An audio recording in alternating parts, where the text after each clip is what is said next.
Is this the perfect time to play Preston North End with fans fuming at their captain? Alright everybody, welcome back to another video on the channel. This one is a match preview for Preston North End versus Sunderland on a Wednesday, and I'm gone. Yes!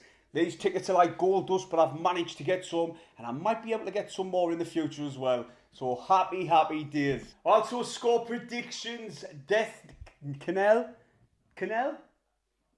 I'm going to say. He predicted 0-0, but the reason I'm out with the moon that he got it right is because of his comment. He says, Stephen always guns big, so therefore I'm gone 0-0, and he got it right. But before we get on the rest of the video, you know what I'm going to say. Hit the thumbs up on this one, and subscribe if you're brand new to the channel. It costs squat diddly. Now then, we'll kick things off straight away with Regis Lebris. I want to talk about Reggie. I've seen a lot of fans fuming at the fact that he's sitting off and they're not entertained by the style of football and this, that and the other. And I'm thinking to myself, are you for real? Can you remember the early stages of the season? For me, this is my opinion on it. Yes, the beginning of the season, we were attacking teams and we were rushing the game, high tempo, trying to win that ball. And we were getting in other teams' faces. Now, in my opinion, we're still like that at home. It's just our away form. That's what we tend to do away. Now, what Reggie's digging is, he's isolating that space just in front of the defence so teams kind get in behind. If you look at the whole game, we did the same in there. And we managed, not early stages, we were alright, we were getting on top. And then the second part of the game was sat off. And then we got the goal and we were more improved from getting that goal. But the thing is, I'd happily do that if we're getting points picked up away from home. Look at Luton. The same thing there. We didn't have time to get on the ball and play our style of football because they kicked us all out. Now, against QPR, I honestly thought it was going to be a similar situation to the Hull and the Luton game. We weren't at our best. The game was quite flat, but we'd managed to nick a goal and then just sit off. And we defend really well as a team. There is a togetherness there in the sense when our backs against the wall, against QPR, and they were just coming, trying to get that winning goal. We worked very well, we were very organised, we kept our shape, we were disciplined, and we managed to get a point away from home with 10 men. Now away, it doesn't matter the style of football, if where you're getting points on the board, especially away from home, it should be happy days. Now, what we did well against QPR is, we sat a lot of men in front of the defence and on the back line, and we suffocated that space. So QPR resorted to speculative efforts, and if you look how many shots they had on target, was very few. The early stages where they did have a chance, they probably should have scored from, where the ball came across and he put it wide. He should have at least hit the target. But then look at Isidore, he should have scored in that game, where he flashed it wide. He didn't even hit the target. Then Dan Neil hits the post, and then Isidore sort of couldn't get his feet sorted out, and it looked our. But the thing is, for me, the tactics are there to get points away from home. A point away from home, down to 10 men, I'll snap your hand off all day long. I'm happy the way Reggie's got us set up at the minute, away from home and at home. Also want to mention Chris Mepham. I voted for him. I know there was either him or Isidore, but I voted for him for Player of the Month. I think it's fully deserved. Stevens give him, what 3 man of the matches in a row. He's been absolutely solid. It's clear to see why Bournemouth paid £12 million for him. He's been, so composed at the back. He reads the game really well. He's just been an absolute brick wall for us this season. Now they're moving on to Preston. The last time I was there was the last time we were there. And we lost 2-1. Seen in me intro that I think it's a good time to play them. There's been a lot of fans on social media digging out the captain, saying he gets missing in games and that he should be even replaced. Now, with that unsettled amongst the players and the fans, could this be a good time to play them? We'll kind of take them lightly. The last time I was there, we got beat 2-1. I think it was with Tony Mowbray in charge. The first game of the season, it might have been.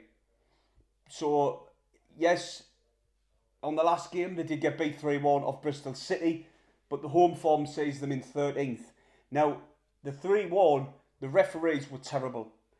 Paul Heckenbottom said at the start of the game he thought we were the better team in the first half. Heretwa, I think that's how you pronounce his name, used the hand of God. And inside the opening 6 minutes. And he slaps the ball and then knees it into the net. How the officials didn't say that is an absolute joke. I felt sorry for Preston because there's numerous times where the officials just let everything go, and the state of officials in this league, it's, you know, they're very shocking. They need to be looked at, because that there was clear as day he done it. Everybody in the players, the fans, everybody saying it, but the lino and the referee. But even after that, Sam Greenwood hit an absolute belter from outside the box. We all know Sam, Sunderland's fan. He is on loan to Preston from Leeds at the current moment, and he scored an absolute belter free kick. I remember last time we come up against Preston, and he was a live wire. He was constantly getting into us. To be honest, he was getting into us a bit too much. He was constantly fouling our players, but the referee let that go as well. But he's the threat. He scored 3 goals for them this season. We've got to keep an eye out on him. But the reason I was saying about the captain, Whiteman, he was saying this wasn't like us. We didn't concede goals like that. But then a lot of fans were saying, where was he against Norwich and the other games as well? This conceded similar goals to that. So you can see there's a little bit of unrest coming between the players and the fans at this minute. So Preston are down in 20th. They're on 14 points. Like I said, the home form sees them in 13. Yes, they lost the last one against Bristol City.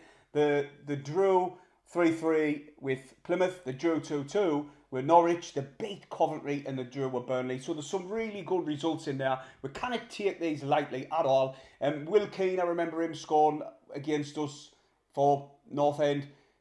I think he's still injured. Like I said, we'll kind of take this game lightly. They'll be hurting from the Bristol City game. They'll want to be putting this right midweek. There's not an easy game in the Championship. There really isn't. So, but we've just got to worry about us. Never mind what they're doing. We've just got to concentrate on our own game.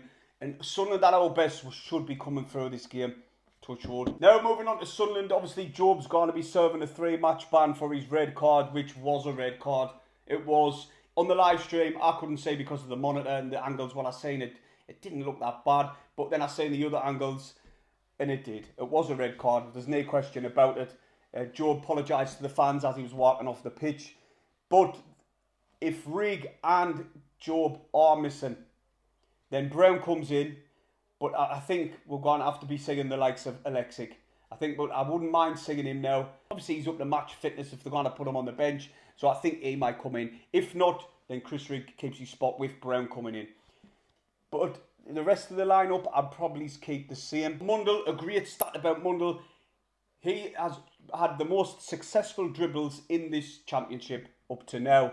So you've got to keep him. Other now than Roberts, I've seen a few people on social media saying they should put Rigg, if fit, back in on the right-hand side. Now, Rigg is wasted on the right-hand side. There's no point in bringing Rigg in to then put him on the right-hand side.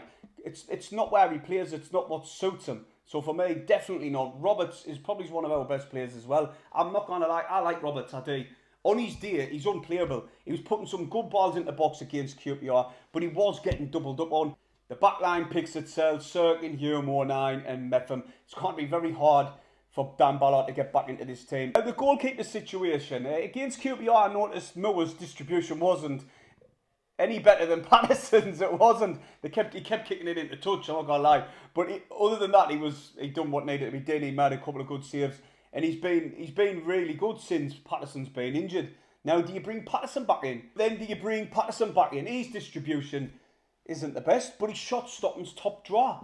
So what do? Do you leave it, or do you bring Patterson in? I'll probably leave it and bring Patterson back in on Saturday. No point in rushing him back. But in this game, I would like to see us have a bit more of an attacking intent in this game. I know I did see it earlier in this video why we've been sitting off. And away from home, it's probably the right decision because we're picking up points and we're even winning games away from home. So I wouldn't be surprised if Reggie does do that. But I would like to see a little bit more attacking intent, especially if Chris Rigg gets back into the team. My score prediction is Sunderland 2, Preston North End 0. That's about it. Let us know your score prediction. Hit the thumbs up and subscribe if you're new. How are the lads?